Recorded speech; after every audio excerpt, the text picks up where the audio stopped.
N'hésitez pas à liker la vidéo si elle vous plaît et si vous êtes nouveau sur la chaîne, n'oubliez pas de vous abonner et d'activer la notification pour ne rater aucune de nos prochaines vidéos. On commence. Voilà, chers abonnés de Jean-Ly TV, c'est un informateur qui a point de presse, donc avec un journaliste, nous avons posé des questions à Bisoto Zambiano. Il y a un invité, nous avons connecté toujours à Kolanda, s'abonner à la chaîne, commenter et puis partager la vidéo. Donc, tout juste après.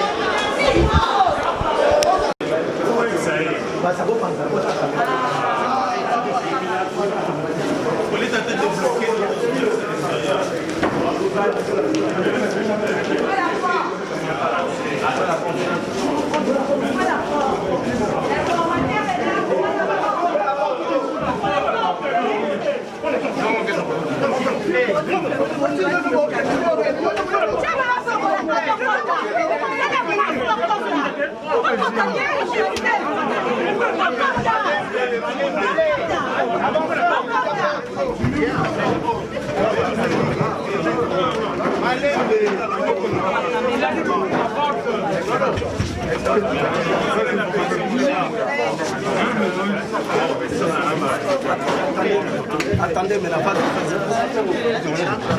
tout ça c'est limite. Pour les services qui vous avez des gens, il faut toujours créer des...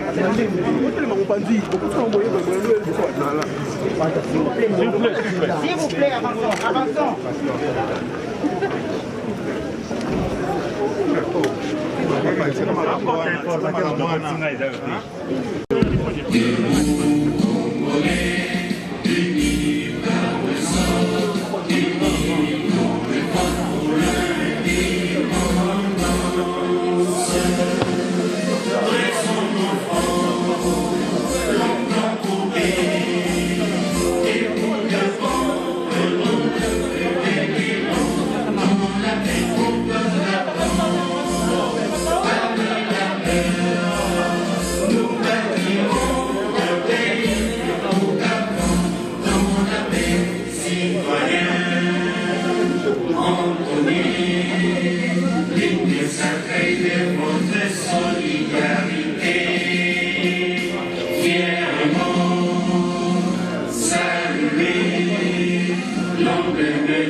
Merci beaucoup.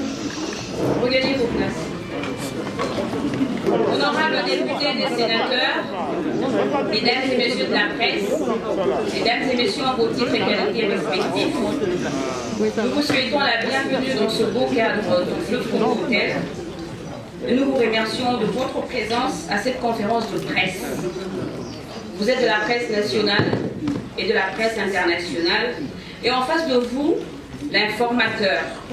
C'est lui-là même qui a été désigné par le président de la République en date du 1er janvier 2021 pour identifier une nouvelle majorité au Parlement. J'ai cité le sénateur Modeste Obal, s'il vous plaît, avec lui les membres du panel qui l'accompagnent.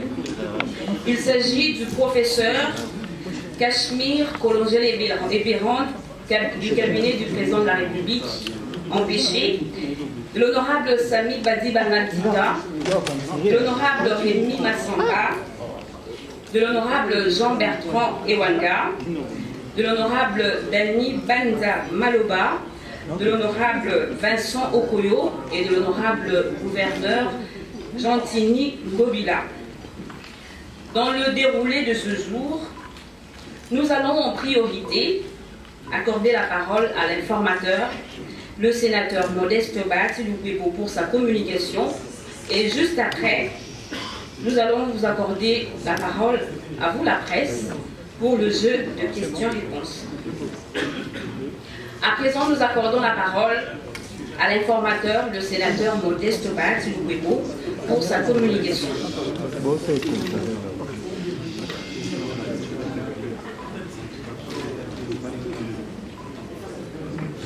Est-ce que ça donne?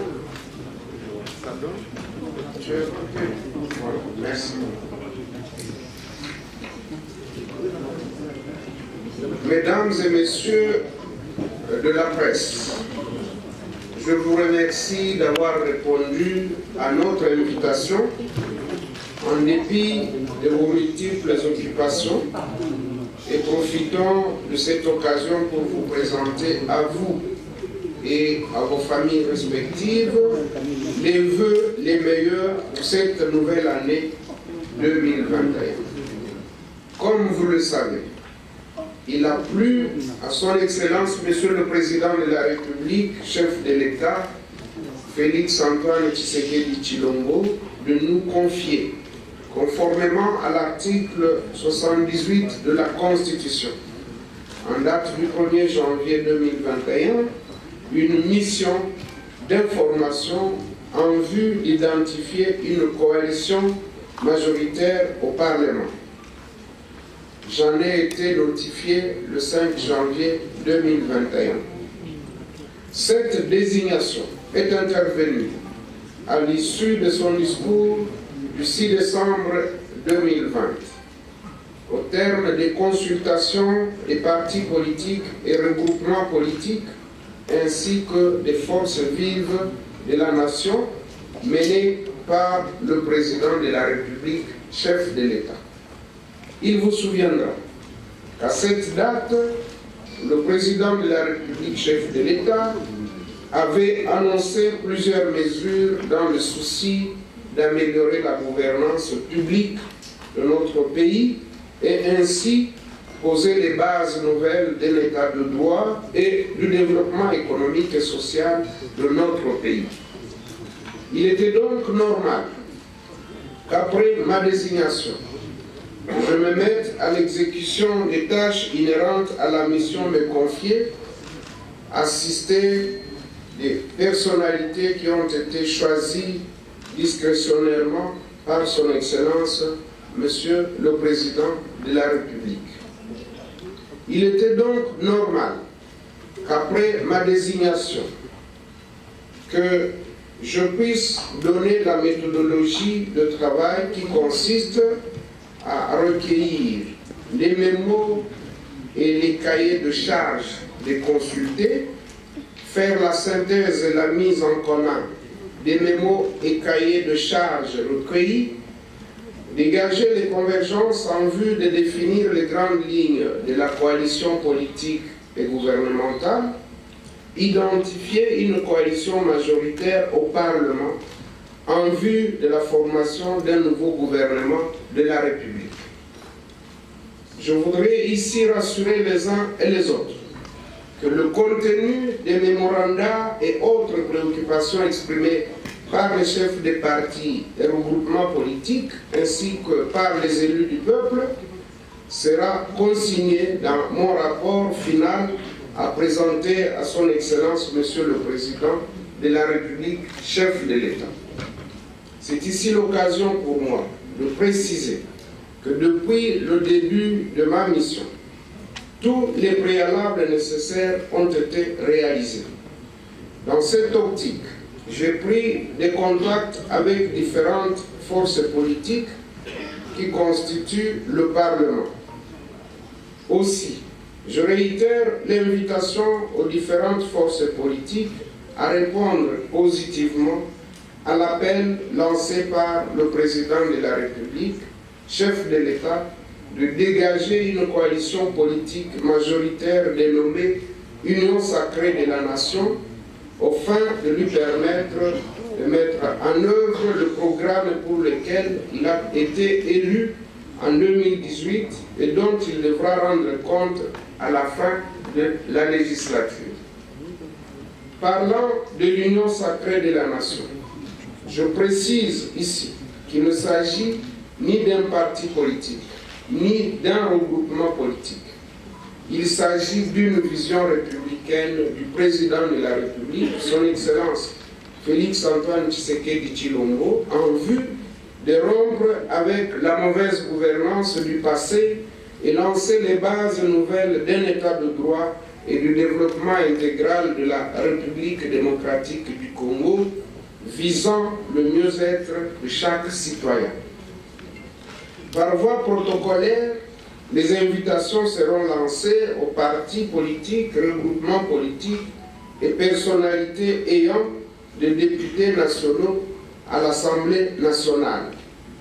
L'étape du Sénat suivra. Ces audiences démarrent ce mercredi 20 janvier 2021, ici à l'hôtel Fleuve Congo.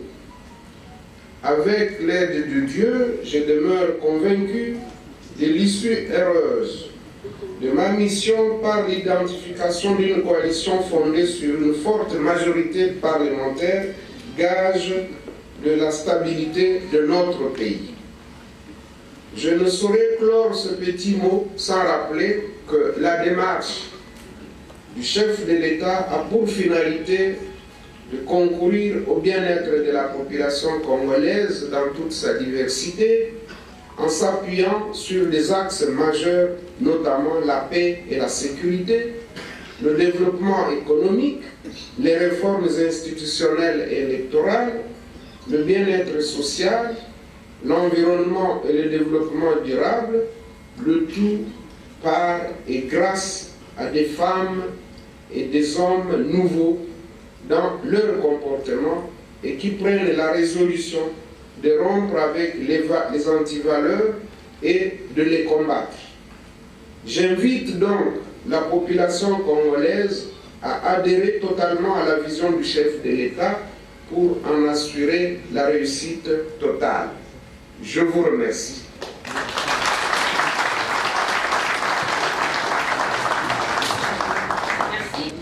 Merci beaucoup pour l'intérêt que vous attachez à ce point de presse. De Molière TV, j'ai entendu la question qui est posée concernant la prolongation d'une coalition supposée, et il parle d'un groupe de personnes qui souhaitent que le président Tshisekedi soit l'unique candidat en 2023. Je voudrais d'emblée dire que les propos qui ont été prononcés par les personnes auxquelles vous faites allusion n'engagent que leur propre personne. N'engagent ni le chef de l'État, ni l'informateur, encore moins les assistants qui sont dans notre panel. Ce que nous savons, c'est qu'il s'agit de rompre définitivement avec le passé. Quand on parle de la rupture, ça veut dire qu'on ne peut pas nous parler en même temps de la continuité. On ne peut pas à la fois parler de la continuité et de la rupture. Ceci pour vous dire que, si vous vous référez à mon exposé de tout à l'heure, j'ai beaucoup insisté sur le changement de comportement. Et donc, pour nous, nous savons qu'il s'agit d'un changement radical auquel nous avons souscrit. Ce n'est pas du tout la continuation de la coalition FCC Cash ou de la coalition ou du programme du FCC. C'est vraiment du nouveau. Deuxièmement, vous dites qu'il y a un groupe qui souhaite que le chef de l'État soit l'unique candidat et que cela soit consigné dans la charte de l'Union sacrée. Il n'y a pas mauvaise idée ou mauvais conseil ou mauvaise prétention que celle de vouloir pousser le chef de l'État à la faute et à l'erreur. Nous sommes dans la démocratie, on doit respecter les libertés des uns et des autres, encore que à ce stade, nous ne pouvons pas savoir qu'est-ce qui va nous arriver d'ici 2023 pour commencer déjà à parler des candidatures. Je pense que c'est précoce et il faut verser cela dans le lot des flatteurs. Et nous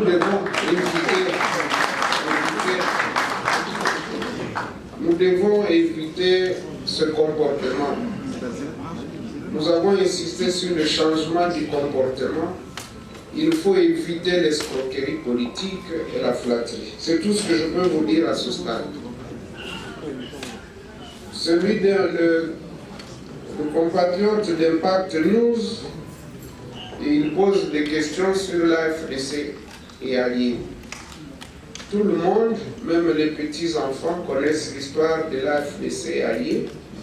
Ils savent que ce regroupement a été constitué par des compatriotes qui sont chefs des partis politiques et des personnalités depuis mars 2018 et il y a eu un problème tout simplement parce que dans le cadre de notre exercice politique normal, et nous référons à la charte du FCC à l'article 3 qui reconnaissait à chaque regroupement et parti politique l'autonomie et la liberté d'action, nous avions exprimé une ambition en tant que deuxième force politique du pays. Nous avions exprimé notre ambition de diriger l'une des institutions de la République, ce qui est de notre droit. Et le fait d'avoir présenté notre candidature au poste de président du Sénat, nous avons été l'objet de représailles. Et vous connaissez la suite. Et lorsque les camarades qui nous avaient quittés, qui avaient été débauchés par ceux que vous connaissez, nous avons dit que nous les pardonnions lorsqu'ils sont revenus. Et donc c'est un pardon sincère, on n'y revient pas, ils ont les mêmes droits et les mêmes devoirs que ceux qui sont restés fidèles. Donc nous refaisons l'unité des 41 députés nationaux de l'AFDC alliés et des 70 députés provinciaux et de nos sénateurs et autres élus à tous les niveaux. Au jour d'aujourd'hui, l'unité est refaite et s'il persiste 2 ou 3 personnes qui tardent à venir, elles viendront et elles seront toujours les bienvenues. Le TV5 pose la question de savoir si la mission sera facile ou difficile. Dans ma vie, je n'ai jamais voulu la vie facile. J'ai toujours eu des missions difficiles. Et même lorsqu'il a été question que j'exerce des fonctions publiques, j'ai toujours eu des tâches difficiles. Rappelez-vous de lorsque on m'a envoyé au ministère du Travail, quand je suis arrivé, c'était un délabrement total. Mais au bout de 2 ans, tout avait changé et ce ministère était devenu enviable. Les établissements publics comme la CNSS, à l'époque INSS, l'INPP, l'ONEM, qui étaient en sérieuse difficulté financière, nous avons fait de sorte que ces entreprises puissent être bien gérées. Et quand je suis parti, c'était l'inverse de ce que j'avais trouvé. C'était devenu des entreprises viables et qui, au lieu de recourir à des endettements, commençaient à placer des fonds importants dans les banques, à telle enseigne que la CNSS est parmi les actionnaires importants de notre compagnie nationale Congo Airways. Il n'y a pas que cela. Lorsque nous étions à l'économie, vous le savez très bien, un billet d'avion pour aller à Goma, de Kinshasa à Goma, de Kinshasa à Lubumbashi, c'était aux alentours de 850 dollars américains. J'ai appelé les compagnies, j'ai demandé qu'ils me présentent leur structure des prix et j'ai constaté qu'ils en ils en profitaient énormément. J'ai dit, je vous laisse votre marge, mais vous devez me justifier tout ce qu'il y a comme charge, que ce soit le fuel, que ce soit les charges, que ce soit les catering et consorts. Et lorsque nous avons convenu, le prix du billet avait été baissé à $220, donc de 850 à 220. Je ne vais pas m'étaler sur les exemples sont légion. C'est pour vous dire que nous on est habitués à des missions difficiles. Il ne faut jamais chercher des choses faciles. Tout est difficile, mais tout est surmontable. Et quand on a la foi en Dieu et qu'on est en bonne relation avec toute la classe politique, que ce soit l'opposition, la majorité et même la société civile, nous avons de très bonnes relations. Nous allons les mettre à profit pour arriver à un très bon résultat et nous y croyons fermement que nous allons arriver à ce résultat. Et contrairement à ce que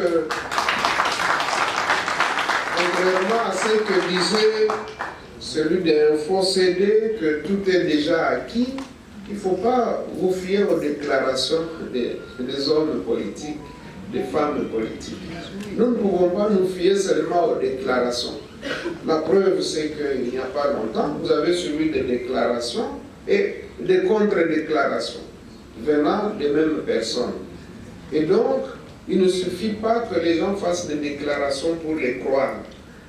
Eh bien, notre méthode avec les assistants qui sont dans le panel a consisté d'abord à prendre des contacts individuels avec les responsables des partis, des regroupements politiques, à recevoir des députés nationaux à ce stade. Et là, nous pouvons dire que c'est prometteur et ce que nous recevons, ils s'engagent quand même par écrit, parce qu'il fallait qu'il y ait un écrit qu'on peut opposer au tiers. Donc nous avons pris cette précaution-là. C'est pour cette raison que nous avons la foi que les choses vont bien se passer et qu'on arrivera au bon résultat. Mais on ne pouvait pas se baser seulement sur les déclarations. About your question, Mr. Anisette, it's your name. Everything is created twice. Everything is created twice. First, the idea, and then physically. You can concept a vision. For the Sacred Union, it is at this stage a vision of the head of state. And for us, we have a group which is working in a text which will be the foundation of the Sacred Union. It will be discussed with our comrade, and everybody will bring his contribution, and then we can adopt it. But at this stage, it is just a vision, and that's why I said in my speech that the Sacred Union is just to adhere to the vision of the head of state. About the old politician, what I can do, I say that I believe that only dams can change. I can translate in French. Il n'y a que les imbéciles qui ne changent pas. That only dams can't change. I think we believe that our politicians have realized that we did bad for our people, and now we should change. That's why I was insisting on the change of the mentality, the behavior, and the head of state is waiting that from each one. But we can't say that he can't work with all the politicians. I think he is working in renewing the political class, but he has to work with everybody, old and the new politician, to reach the result he's waiting for. That's my answer at your two questions. On peut continuer? Merci, nous jouons. Merci beaucoup. RTGA demande, dans le cadre du partage des responsabilités, qu'attend l'AFDC et alliés. Je pense que c'est justement lorsqu'on se focalise sur ces questions-là de partage des responsabilités qu'on biaise la vision du chef de l'État. Je pense que quand nous avons accepté d'accompagner le chef de l'État dans l'Union sacrée, c'était pour que nous puissions tous réaliser que le pays est devenu la risée du monde. Alors que le pays est béni de Dieu, il regorge de beaucoup de ressources naturelles et humaines, mais le peuple n'en tire pas grand-chose. Le peuple est parmi les plus pauvres du monde. Nous devons avoir un idéal. Je sais que la politique congolaise et dans la plupart des pays africains, les gens n'ont pas d'idéologie, n'ont pas de programme, mais ils cherchent à se positionner tout simplement. Ce que je peux vous dire à ce stade, c'est que l'AFDC se contentera de ce qu'il recevra. Nous sommes disciplinés au niveau de l'AFDC et alliés. Ça fait 2 ans que nous avons été martyrisés, mais nous n'en sommes pas morts. Nous n'occupions pas nos postes auxquels nous avions droit, mais nous n'avons pas abandonné le combat. Et donc, ce n'est pas aujourd'hui ou demain que nous pouvons faire du positionnement ou de l'obtention des postes une préoccupation majeure. Donc ça, il faut le prendre pour dit. Nous n'avons aucune exigence. RFI dit que bon, il n'y a pas de charte. Est-ce que nous pouvons nous attendre à une majorité relative ou une majorité simple ou une majorité confortable? Comme je l'ai dit en anglais tout à l'heure, c'était la même question qui a été posée en anglais en demandant pourquoi nous n'avons pas encore de charte, alors à quoi adhèrent ceux qui nous rejoignent? J'ai clairement dit que la charte, il y a un groupe d'experts qui est en train d'établir un texte martyr qui devra servir au moment opportun de discussion et d'adoption par ceux qui vont adhérer. Mais pour le moment, il s'agit d'exprimer cette adhésion à la vision du président de la République pour dire nous sommes d'accord avec vous que les choses doivent changer. Nous sommes d'accord avec vous pour abandonner les mauvaises habitudes. Nous sommes d'accord avec vous pour un état de droit. Nous sommes d'accord avec vous pour que nous puissions nous occuper en premier du peuple et de ses besoins. Nous l'exprimons et c'est ce qui fait l'objet des déclarations et des adhésions actuelles, mais il viendra un moment où il y aura une charte, c'est une charte républicaine, eh bien, elle ne viendra pas remplacer, donc on n'en fera pas un regroupement politique ou un parti politique, c'est juste mettre ensemble des gens qui ont la même vision et qui veulent réellement travailler pour le peuple congolais. Quant à la majorité, je ne peux pas d'emblée vous dire quel sera le résultat. Évidemment, le souhait, c'est d'avoir une majorité confortable qui puisse nous permettre d'engager les réformes. Dans mon speech, dans mon discours, j'ai parlé des réformes institutionnelles, des réformes électorales, pour que ces réformes soient engagées et qu'elles aboutissent, nous avons besoin d'une majorité confortable. Mais au début, si nous pouvons déjà avoir une majorité simple, une majorité qui nous permette de mettre en place les institutions, notamment le gouvernement, ce sera déjà un bon départ. Donc, il serait prétentieux de dire que nous allons arriver à une majorité de 300, de 350 députés nationaux, de 60 sénateurs, de 80 sénateurs. Ce serait mettre la charrue devant le bœuf. Nous devons travailler. Vous savez que quand on est prétentieux et qu'on n'a pas d'humilité, on risque de ne pas réussir la mission.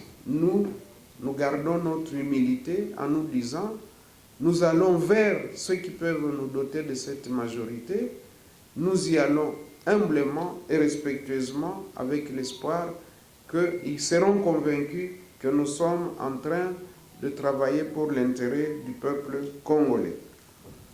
Alors, Madame Odia, de 7 sur 7.cd, demande si les assistants, ceux qui sont avec moi ici, dans le panel, si ce sont des vice-informateurs. Je dis non.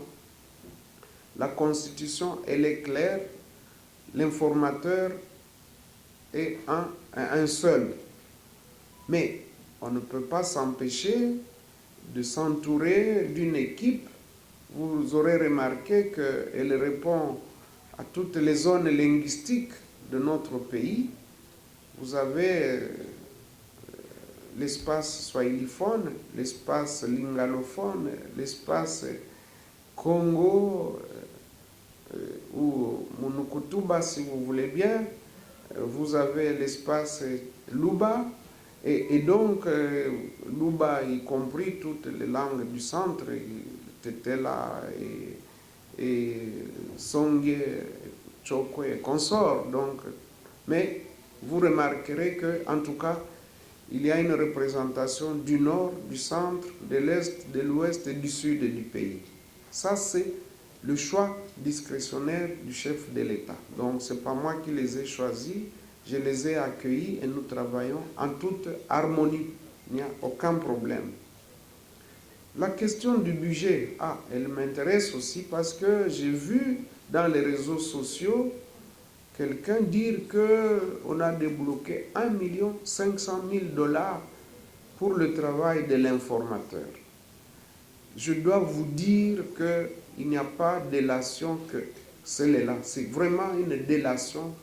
C'est de la méchanceté, je peux dire. J'espère que le journaliste Israël Mutombo va vous exhiber ici la preuve du déblocage d'1 500 000 $. Au moment où je vous parle, moi j'aime être sincère et honnête. Mais mes camarades sont là. Ils savent qu'au moment où nous parlons, il n'y a pas un seul dollar qui est sorti pour l'informateur. Au moment où nous parlons, même pour couvrir cette cérémonie, j'ai appelé mon chargé de presse ce matin chez moi à la maison pour lui donner de ma poche, de la poche de mon épouse, une provision pour qu'il puisse ne fût-ce que couvrir cet événement. C'est sorti de ma poche.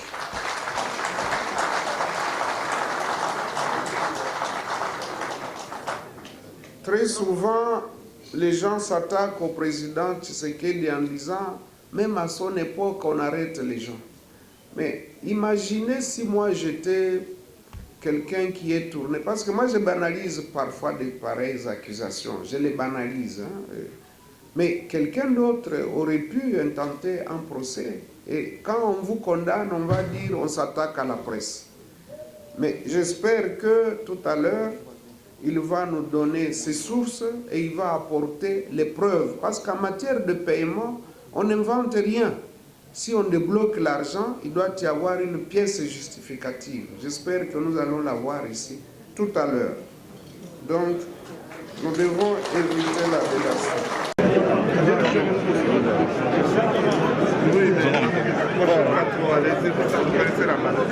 Maman, excusez.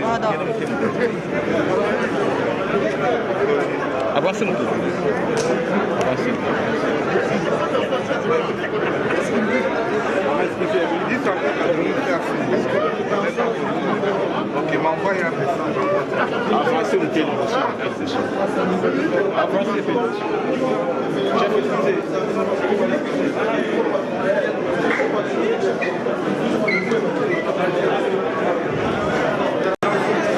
Ici, avance.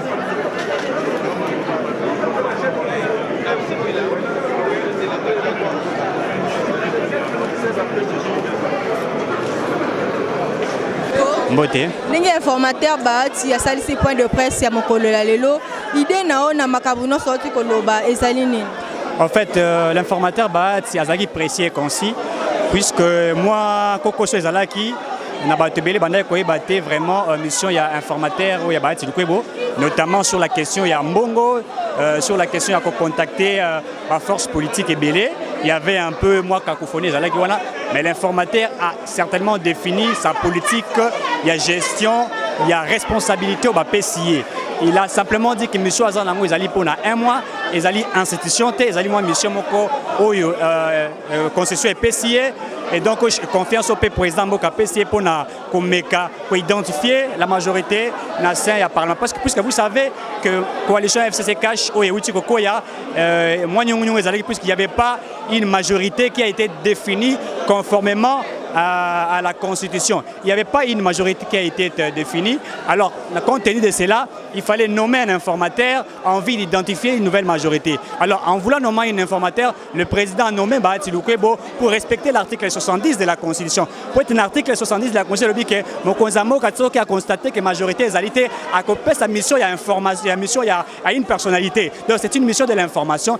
Na titre Yangwana de Bapesa qui est, n'est-ce pas, responsabilité. Wana Petomoni qui azali pe na souci malamu ya ko même mission na ye jusqu'à la fin de telle sorte que ba Congo ba causer la premier ministre plus que tile toi koloba ilunga iluka mazali premier ministre démissionnaire pour être informateur ba tiluka ba ko sala mo sala. Donc si définit la majorité au niveau du Parlement, au niveau de Maramnyoso, on aura un informateur pour permettre Mboka et Zalamala. Donc l'informateur il était précis et concis et nous pensons que ce qu'il a dit et qui peut-être améliorer et c'est qu'à moi, je vous en prie.